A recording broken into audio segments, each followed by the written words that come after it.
બીજી વખત વિભાજિત થવા દેશું નહીં. નમસ્કાર, સ્વાગત છે આપનું આરબી ન્યૂઝના ટોપ 10 સમાચારમાં. હું અશ્વિન રાઠોડ. ઝેલેન્સ્કીએ કહ્યું યુક્રેનને બીજી વખત વિભાજિત થવા દેશું નહીં. ટ્રમ્પે કહ્યું હતું કે આપલે કરવી પડશે. યુક્રેન યુદ્ધ બંધ કરવાની શરતે અમે જમીન નહીં આપી. 2 વાર ચંદ્ર પર ગયેલા અવકાશયાત્રી જીમી લોવેલને 97 વર્ષની વયે નિધન. આઈસીઆઈસીઆઈ બેંક તેમના ગ્રાહકોને ઝટકો આપ્યો. લઘુત્તમ બેલેન્સ મર્યાદા 10,000 થી વધારી 50,000 કરી. તેજસ્વી યાદવને ચૂંટણી પંચે નોટિસ મોકલી. 16 ઓગસ્ટ સુધીમાં ઓરિજિનલ ચૂંટણી કાર્ડ માંગ્યું. ઓપરેશન સિંદૂર પર વાયુસેના પ્રમુખનું નિવેદન. અમે પાકિસ્તાનના 5 ફાઇટર જેટ અને 1 જાસૂસી વિમાનને તોડી પાડ્યું હતું. વિશ્વવિખ્યાત ન્યુયોર્ક ટાઈમ્સ સ્ક્વેરમાં એક કિશોર દ્વારા ગોળીબારમાં 3 વ્યક્તિ ઘાયલ. કેન્યામાં બસનો ગંભીર અકસ્માત.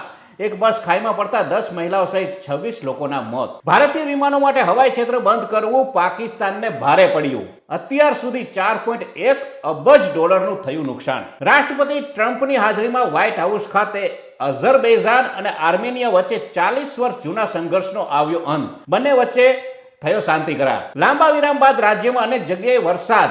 હવામાન વિભાગનું 14 જિલ્લાઓમાં ઓરેન્જ એલર્ટ. જન્માષ્ટમી પર રાજ્યમાં ભારેથી અતિ ભારે વરસાદની આગાહી. તો આ તારના ટોપ 10 ન્યૂઝ અને હું હતો આપની સાથે અશ્વિન રાઠોડ. જય હિન્દ, જય ભારત.